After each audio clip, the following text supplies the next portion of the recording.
ओम विष्णु ओम विष्णु ओम विष्णु ओम विष्णु ओम विष्णु। समस्त श्री विष्णु भक्तों को मेरा करबद्ध नमन प्रणाम। बंधुओं, आज अपन श्री गुरु जम्बेश्वर भगवान की अमृतवाणी के 62वें शब्द का भावार्थ सुनेंगे। बहुत ही गूढ़ रहस्य है, ध्यान पूर्वक सुनिए। 61वां शब्द गुरु महाराज ने राम जी के द्वारा लक्ष्मण जी को 18 दोष बताए थे, उसका वर्णन किया था। और अब आगे ये 62वां शब्द है जो राम जी को श्री लक्ष्मण जी कहते हैं कि हे भगवान, मैंने इनमें से कोई दोष नहीं किया है। इस प्रकार सुनाते हैं तो गुरु महाराज फरमाते हैं, सुनिए।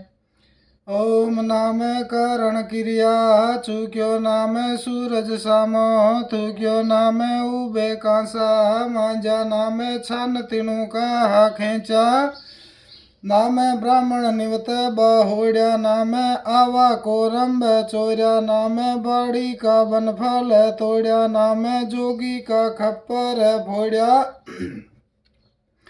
नाम ब्राह्मण का तागा तोड़िया नाम बेर विरोध धन लोड़िया नाम सुआ गाय का बच्चा भी छोड़िया नाम चरती पीती गऊ भी डारी नाम हरि पराई नारी नाम सगा सहोदर मार्या नाम तिरिया सिर खड़गे उबार्या नाम फिरते दांतन कियो नाम रण में जाय दो दियो नाम बाट कूट धन लियो एक जुओ गण राम कियो अणहु तो मिर्गो मारण गयो दूजो गण राम कियो एको दोष अदोसा दियो बनखंड में जद साथा रह सोयो जद को दोष तदो को होयो। इस प्रकार गुरु महाराज ये शब्द सुना रहे हैं।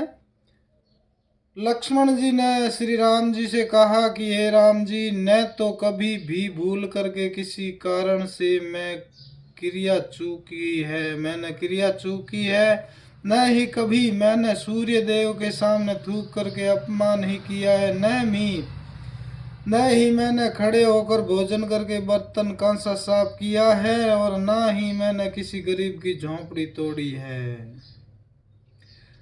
ना तो मैंने ब्राह्मण को निमंत्रण देकर भूखा रखा है, ना ही मैंने कभी कोई कुम्हार का कच्चा घड़ा चुराया है, ना ही मैंने कभी किसी बाड़ी का बनफल बिना पूछे तोड़ा है, और ना ही मैंने किसी योगी का खप्पर ही फोड़ा है। हे राम जी, ना ही मैंने ब्राह्मण को वस्त्र दान देने से मुख मोड़ा है, सदा देना ही मेरा धर्म रहा है, और न ही वेर विरोध द्वारा धन प्राप्त किया है, अर्थात अनिति द्वारा धन प्राप्त कभी नहीं किया है। और ना ही मैंने नई ब्याई हुई गऊ से उसके बच्चे का बिछो किया है, ना ही मैंने वन में निर्द्वंद घास चरती पानी पीती गऊ को कभी डरा कर भगाया है। हे राम जी, ना ही तो मैंने पराई स्त्री का हरण किया है, ना ही मैंने कभी किसी सगे संबंधी को ही मारा है, ना ही मैंने किसी स्त्री को मारने के लिए उसके सिर पर घातक तलवार उठाई है, ना ही मैंने चलते फिरते बातें करते दांतु नहीं किया है, ना ही मैंने युद्ध भूमि में जाकर अपने स्वामी को धोखा देकर वापस ही भागा हूँ, ना ही मैंने कभी किसी से अपने बाहुबल से धन ही लूटा है। हे राम, इन 18 दोषों में से तो एक भी दोष कभी भूल करके भी मैंने नहीं किया है। आगे गुरु महाराज फरमाते हैं, लक्ष्मण जी कहते हैं, लक्ष्मण को यदि शक्ति बाण लगने से मूर्छा आ जाती है तो उस स्थिति में लक्ष्मण से भी अधिक दुख राम को होता है। इसीलिए लक्ष्मण तो किंचित भी विलाप नहीं करते, किंतु श्री राम जी बहुत ही विलाप करते हुए दिखाई दिए। पाप या दोष का फल दुख होता है। यहाँ पर लक्ष्मण से भी ज्यादा श्री राम जी दुखी हो रहे हैं। इसीलिए ऐसा मालूम पड़ता है कि दोष लक्ष्मण ने नहीं किए। यदि कोई दोष गलती हुई है तो श्री राम जी से ही हुई है। लक्ष्मण जी के शक्तिमान लगना तो राम को उन्हें अपने कर्मों का फल भोगने के लिए ही था।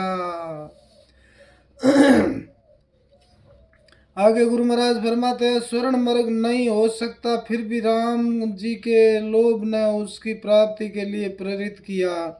प्राय यह देखा गया कि विपत्ति काल में बुद्धिमान मनुष्यों की भी बुद्धि मलिन हो जाती है। इसी बात को श्री गुरु जम्बेश्वर जी कहते हैं। उस समय लक्ष्मण जी ने कहा कि हे राम, मैंने कोई अवगुण नहीं किया। यहाँ आपने तो पहला दोष ना समझी तो यह की है कि सोने का मृग हो ही नहीं सकता, परंतु आप इतनी सी बात नहीं समझ सके और उसे मारने के लिए दौड़ पड़े।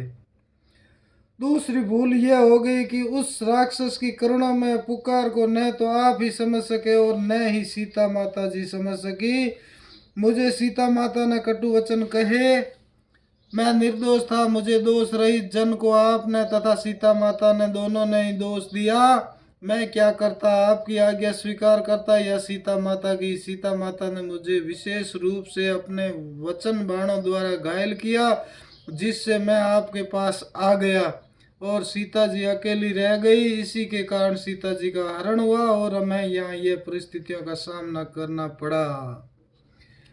आगे गुरु महाराज फरमाते हैं कि तथा सबसे बड़ा दोष तो ये हम लोगों का ये था कि वहाँ वन में हम निवास करते हुए, साथ में रहते हुए भी सचेत नहीं रह सके।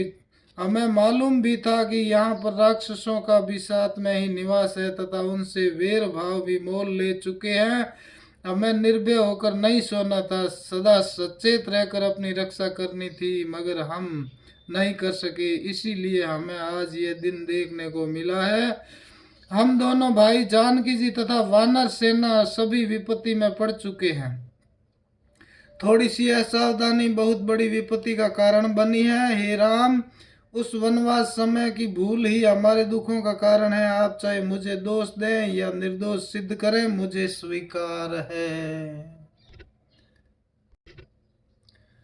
इस प्रकार लक्ष्मण जी श्री राम जी से कह रहे हैं कि हे भगवान, आप मुझे दोष दें या निर्दोष साबित करें, ये मुझे स्वीकार है, लेकिन गलती हम सब की है। हमारी थोड़ी सी असावधानी ने हमें इस विपत्ति में डाला है। बोलो श्री गुरु जम्बेश्वर भगवान की जय, श्री विष्णु भगवान की जय। बंधुओं, मेरे इस YouTube चैनल को आप सब्सक्राइब जरूर कीजिए, आपकी बहुत बड़ी कृपा होगी।